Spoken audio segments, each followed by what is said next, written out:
दक्षिण काशी तीर्थक्षेत्र प्रकाशा. प्रकाशा येथील सर्वात प्राचीन मंदिर म्हणजे केदारेश्वर महादेव मंदिर होय. गावाचा पश्चिमेला सूर्यकन्या तापी नदीच्या तटावर पूर्वाभिमुख काळ्या पाषाणात दिमाखात केदारेश्वर मंदिर उभे आहे. भगवान शंकराचे हे मंदिर असून शेजारी काशी विश्वेश्वराचे मंदिर आहे. केदारेश्वर मंदिराचे अपूर्व नक्षीकाम, अप्रतिम मंदिराची रचना, सभोवार असलेले मोठे तट, चारही बाजूला असलेले घुमट, मंदिरासमोरील 85 फूट उंचीची भव्य दीपमाळ या सर्व गोष्टी येणाऱ्या भाविकांचे डोळे दिपून टाकतात. मराठा काळाच्याही अगोदर या मंदिराचे बांधकाम झाले आहे.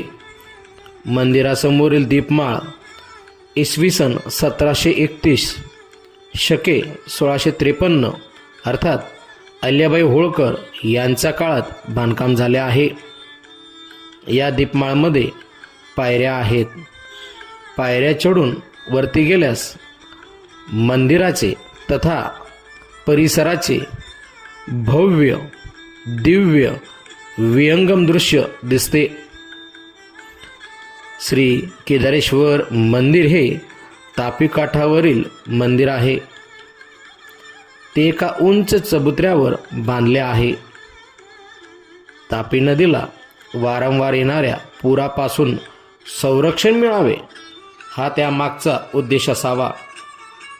पूर्वी मध्य प्रदेश येथील महेश्वर येथे असलेल्या किल्ल्यासारख्या काळ्या पाषाणातील घाट येथे होता. पायऱ्या उतरून तापी नदीत स्नान करता येईल अशी सुंदर व्यवस्था या ठिकाणी होती. परंतु बॅरेजच्या बांधकामामुळे येथील घाट उद्ध्वस्त झाला. सन 97-98 मध्ये बांधकामाच्या वेळी तो घाट तोडण्यात आला.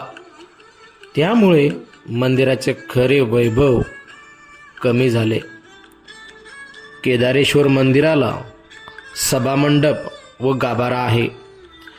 गाभाऱ्यावर घुमटाकार कळस, सभामंडपात भव्य भला मोठा काळ्या पाषाणातील नंदी आहे.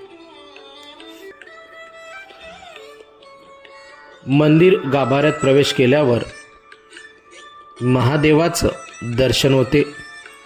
येणारे भक्तगण महादेवाला एक लोटा जल, बेल, फूल वाहून मनोभावे पूजा करतात.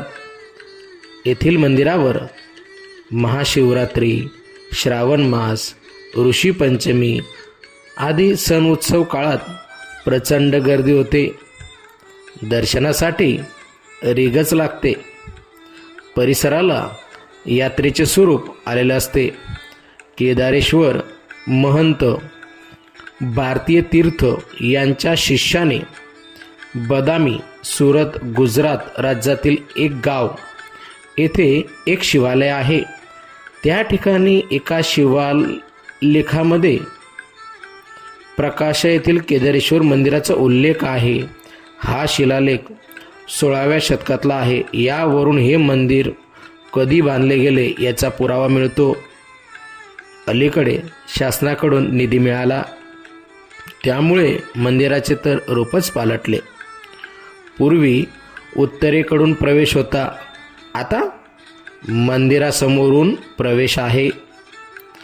मंदिराला प्रशस्त जागा लाभली, त्यामुळे प्रशस्त असं बांधकाम या ठिकाणी करण्यात आले आहे. रंगरंगोटी करून अयोध्यासारखे बांधकाम व रंगरंगोटी झाल्याने येथील वैभवात अधिकच भर पडले आहे. मंदिराचे स्वतःचे ट्रस्ट असून त्यांच्या मार्फत देखरेख केली जाते. प्रकाशा येथे शिवाचे 101 मंदिरं आहेत असं म्हटलं जातं आणि प्रकाशा हे जागृत देवस्थान म्हणून देखील महाराष्ट्रासह गुजरात, मध्य प्रदेश या ठिकाणी प्रसिद्ध आहे. श्री शिवाय नमस्तुभ्यम.